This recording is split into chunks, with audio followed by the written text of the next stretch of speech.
is. They're killing Master Tom Moore. That's no more than killing a dog in a movie. No, damn it, no.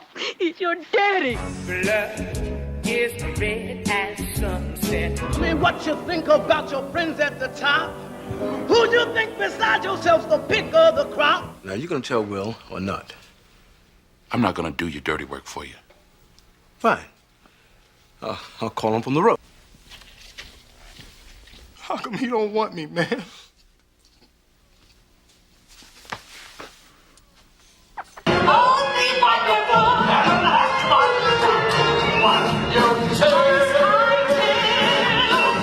Flew his way to Canton, then to Scranton, till he landed under the Manhattan Bridge. Tell that story, find the seed of that story, and sharing it and being that man who rejected his son because of his background, his fear, his pain. You know, that moment when I'm silent. I went through so much in that silence that's not being said. When I'm walking out the door, nobody saw that pain, but I went through personally. What if the person you saw on TV every week, the man who made you laugh, made you cry, and became part of your family, wasn't who you thought he was? What if he didn't know who he was? Ben Vereen, Broadway legend, Tony Award winner, the man who played Chicken George in Roots and broke America's heart. But here's what nobody tells you.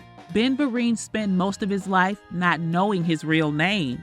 And the secret his mother kept from him? It almost destroyed him when he finally discovered the truth. Born on October 10, 1946 in Dade County, Florida, Benjamin Augustus Vereen entered a world that had already decided his story for him. Except that wasn't his real name, that wasn't his real family, and nobody planned on telling him. She said, I read a letter, and she went, it was quiet. I said, Mom? And she said, I was hoping you'd never know. James Vereen worked in a paint factory. Pauline Vereen worked as a maid and a theater wardrobe mistress. They raised Ben in the Bedford-Stuyvesant neighborhood of Brooklyn, New York, in a strict Pentecostal household where singing in church wasn't just tradition, it was survival. But there's something about Ben that nobody could explain. That energy, that spark, that undeniable need to perform that seemed to come from nowhere. Another opportunity to do whatever I have to do to hopefully do it better and do better than I did yesterday, because you never know what the day is going to bring you. Ben's mother, Pauline, would take him to hospitals where he'd sing and dance for the sick. He'd make up little routines, improvise, do anything to make people smile. And they did smile, because even as a child, Ben had something magical. At 14 years old, Ben enrolled at the High School of Performing Arts in New York, the school that would later inspire the TV show Fame. He studied under legends, Martha Graham, George Balanchine, Jerome Robbins. They weren't just teachers. These were sculptors, and Ben was their clay. His classmates included future stars like Glenn Turman, Michael Peters, and Lester Wilson. And Ben stood out, not just because of his talent, but because of his hunger. At 18 years old in 1964, Ben made his New York stage debut in The Prodigal Son at the Greenwich Mews Theater. It was small, it was off Broadway, but it was the beginning. I wake up in the morning, I give praise and I give thanks for another opportunity to do whatever I have to do to hopefully do it better and do better than I did yesterday. Then came his big break, or so he thought.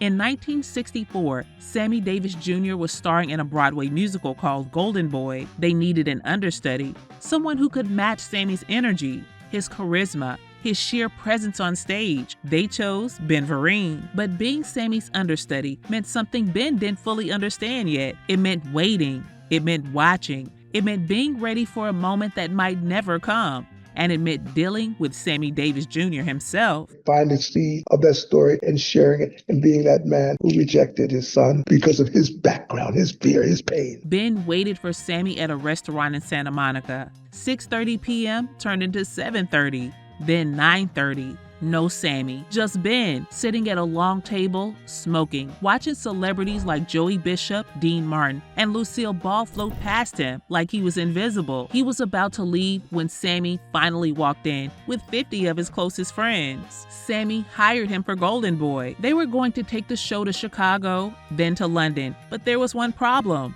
Ben needed a passport. Just write down where you were born, Sammy told him. They'll send your birth certificate. You'll get your passport and you're gone. So Ben wrote to Miami, Florida, Dade County. the place where he was born, the place where his parents told him he came from. And then he got the letter. We do not have a Benjamin Augustus Vereen, born to an Essie Vereen. However, we do have a Benjamin Augustus Middleton, born to Essie Middleton. On that date, Ben called his mother. He read her the letter, and then there was silence. That terrible, suffocating silence that tells you everything has changed.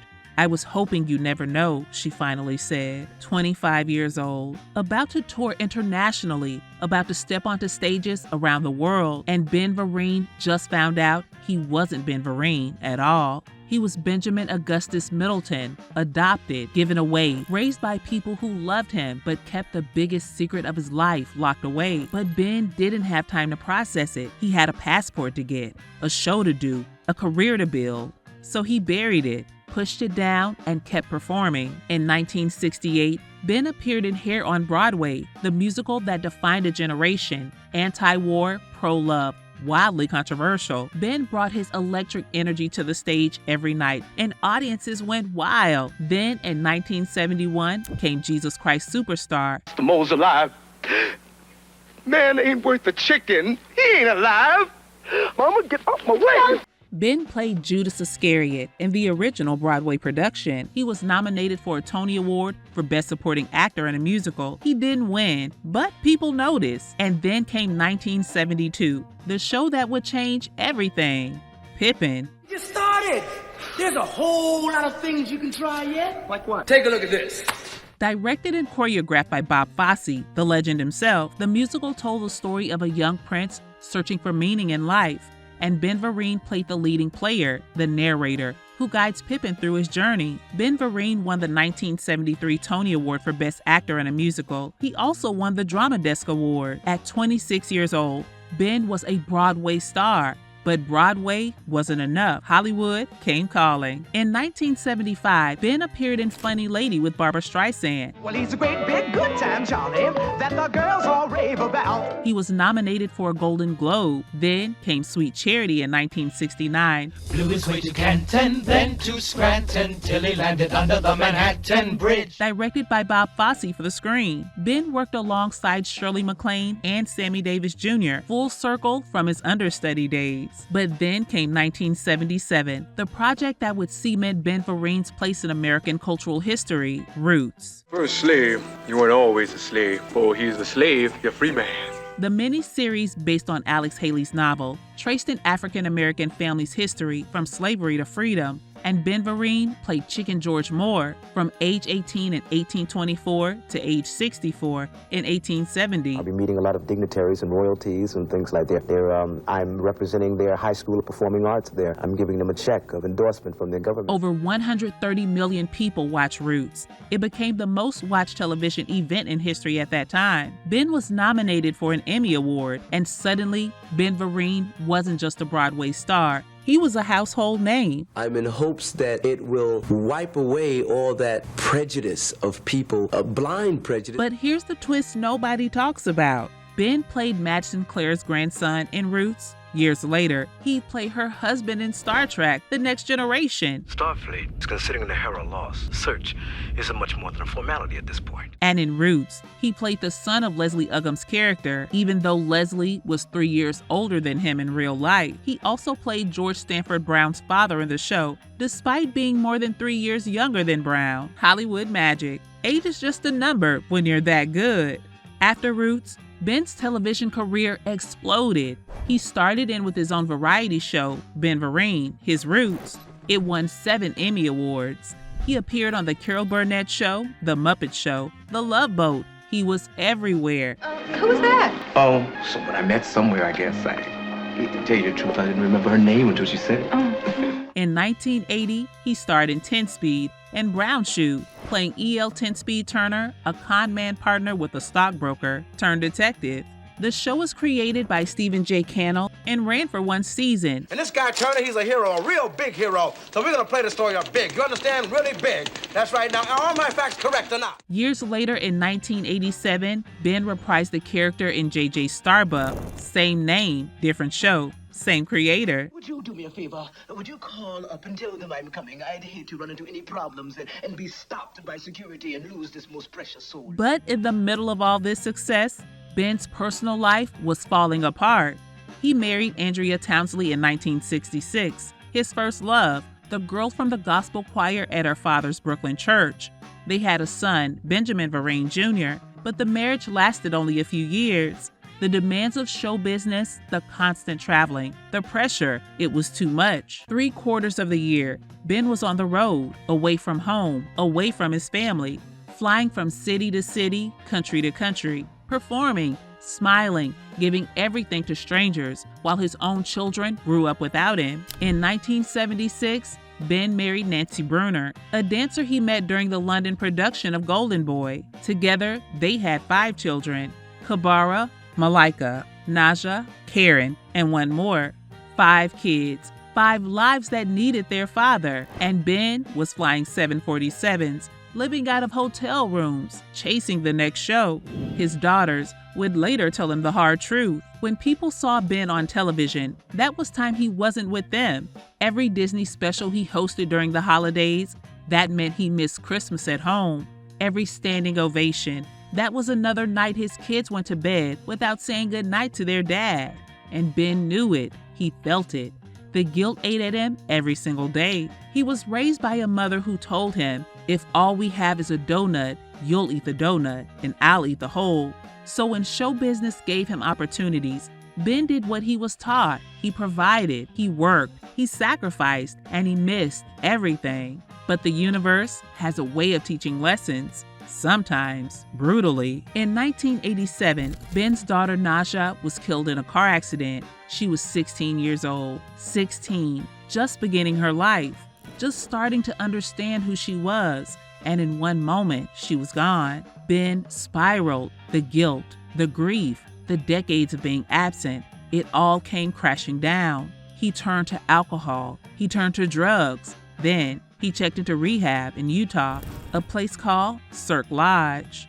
And there, his wife Nancy told him something he'd never forget. Being the wife of Ben Vereen wasn't glamorous. It was lonely. It was painful. It was watching the man you love give everything to everyone else and have nothing left for home. But Ben survived. He got clean, he stayed clean, and he tried to rebuild. Then in 1992 came the accident that almost killed him. Ben was driving when he had a minor car accident. He hit his head on the steering wheel. It seemed fine, just a bump. He went home. The next day, he had a stroke. David Foster, yes, the legendary music producer David Foster, was involved in the accident. Ben was hit, and the head trauma triggered the stroke that nearly ended his life. Ben had to relearn everything: how to walk, how to talk, how to move. Extensive physical and occupational therapy. For a dancer, for someone whose entire identity was built on movement, it was a death sentence. Every day I worked hard. Every night I pray. I'd pray and I'd visualize. I had acupuncture. I had a thing called rolfing. From the rolfer of the New York Mets would come by and take care. But Ben Vereen doesn't give up. He learned to dance again. When I had to have my legs redone, my knees redone, I was in a wheelchair. She taught me how to dance in a wheelchair. Now I teach others how to dance in wheelchairs. He woke up every morning with gratitude. Thank God for another opportunity, another chance to do better than yesterday. Because the alternative, giving up, staying down, letting the pain win, that wasn't an option. In 2002, Ben appeared opposite Judd Hirsch in I'm Not a Rappaport at the Booth Theater in New York. In 2004, he began playing the Wizard in Wicked on Broadway. He'd continue in that role through 2005, bringing his gravitas and warmth to one of Broadway's biggest hits. You see, where I come from, we believe in all sorts of things that aren't true. In 2006, Ben became the acting coach for the film Idlewild while working with Andre 3000, Terrence Howard, and Paula Patton. He even had a role in the film.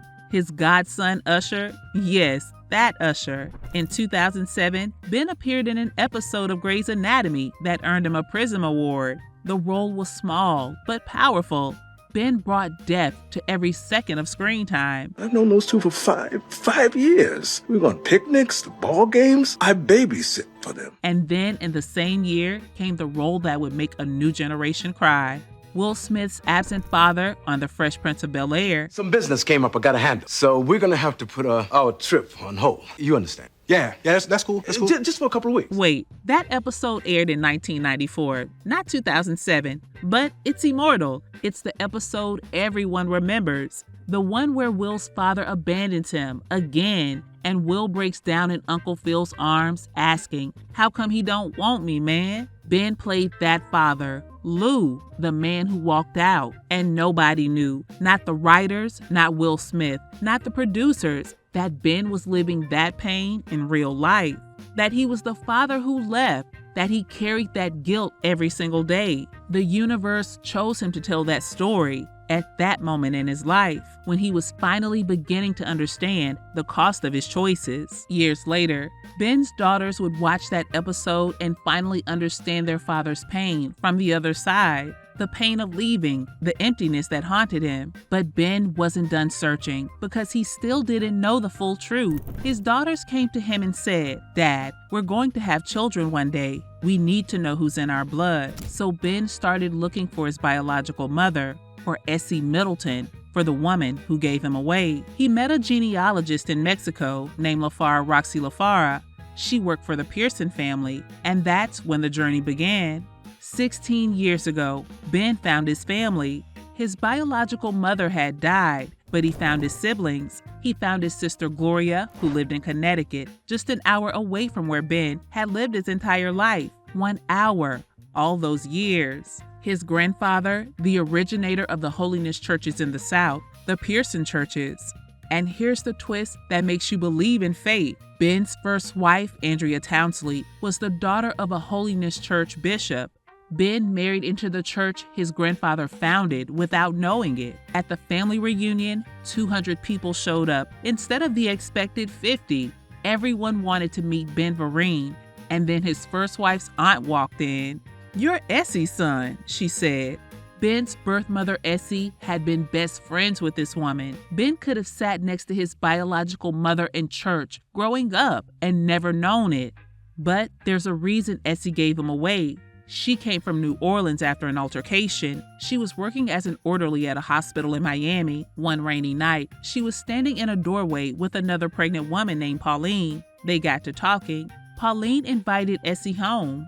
A few days later, Essie went into labor. When Pauline came home from work, there was a note beside baby Ben. "I don't want to take it." Pauline said, "Okay, little man, let's go to New York City." And Ben's sister Gloria later told him, "If you came with us, you probably wouldn't be Ben Vereen." Because Essie's life was hard, the family struggled, and if Ben had stayed, he might never have found his way to the stage. Throughout the 2000s and 2010s, Ben continued performing. He appeared in Zoobilee Zoo, the children's show where he played Mayor Ben, a snow leopard. Look what I have here. Yes, it's an egg, but this is a magical egg. You don't believe me?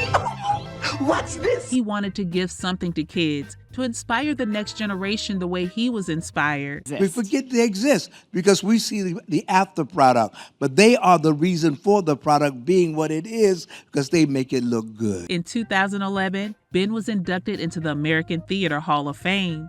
In 2012, he was inducted into the Dance Hall of Fame. In 2020, he appeared in multiple episodes of Be Positive on CBS. Although you certainly have made her life very difficult. What did I do? Demanding that English be the official language of Valley Hills. In 2021, he played Frederick Douglass in The Good Fight, bringing history to life with that commanding presence only Ben Vereen has. What do we do? Talk, understand, unite. Even with white supremacists? I would unite with anybody to do right, with nobody to do wrong. In 2022, he recorded We Sing for Ukraine, with proceeds going to UNICEF. We sing for Ukraine, raise your voices. He appeared on The Kelly Clarkson Show, Good Day New York, The Real, Entertainment Tonight. He appeared at the Kennedy Center. He was named King of Brooklyn in 1985. He's received the Juneteenth Legacy Award from the Broadway League and the Sidney Poitier Lifetime Achievement Award.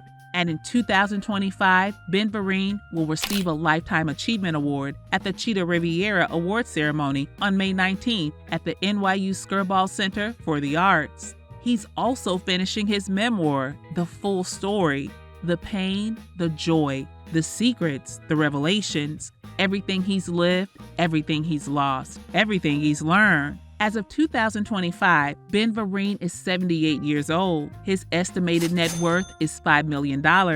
He's an ordained minister. He founded Celebrities for a Drug-Free America, which raised over $300,000. He has 5 honorary doctorate degrees. His son Benjamin Jr. died in August 2020 at age 55. He was found after being missing for several weeks. He left behind 4 children, Ben's grandchildren. One of them, Daryl, plays linebacker for the University of Tennessee Volunteers. Ben has 3 daughters, Kabara, Malika, and Karen. They travel with him now. They take care of him. The relationship he nearly destroyed, they rebuilt it together. And Ben carries the guilt of what he missed, the emptiness, the moments he can never get back. But his daughters, these beautiful, strong women, they don't want him to feel guilty anymore because they understand now. They understand the trauma. They understand that Ben was raised by a mother who taught him to provide at all costs. They understand that he was trying to do right in the only way he knew how, and they love him anyway. Ben Vereen's story isn't just about fame or talent or awards. It's about identity. It's about what it means to be Black in America, to not know where you come from, to search for decades for the truth of who you are. It's about being adopted and finding out at 25 that your whole life was built on a secret. So who's your father? I was crushed. We're still looking for him. Yeah, because both mothers are gone. I found my family about 10 years ago. It's about missing your children's childhood because you were raised to provide, to work, to sacrifice. It's about losing a daughter to a car accident and a son to circumstances you never fully understand. It's about having a stroke and learning to dance again. It's about getting clean and staying clean. It's about sitting across from your biological family and realizing you lived an hour away your entire life and never knew them. It's about playing Will Smith's absent father and carrying that role in your soul because you were that father. You were that man who left. You were the one your children resented, and you have to live with that. And it's about standing on stage at 78 years old and still having more energy than people half your age because you wake up every morning grateful for another chance. Ben Vereen is finishing his memoir. He's receiving Lifetime Achievement Awards. He's mentoring young artists. He's traveling the country with his daughters, telling his stories, sharing his pain, offering his wisdom. And he's still asking himself the same question he's been asking for 78 years. Who am I? Where do I come from? What does it all mean? But now he knows something he didn't know before. He knows that identity isn't just about blood. It's about the choices you make after you learn the truth. It's about rebuilding after you've destroyed. It's about forgiving yourself, even when you don't think you deserve it. Ben Vereen is Benjamin Augustus Middleton. He's also Ben Vereen. He's Chicken George, and the leading player, and the wizard, and Lou, and Mayor Ben, and every character he's ever played. He's the father who left and the father who came back. He's the man who lost his name and found his family. He's still here, still dancing, still singing, still.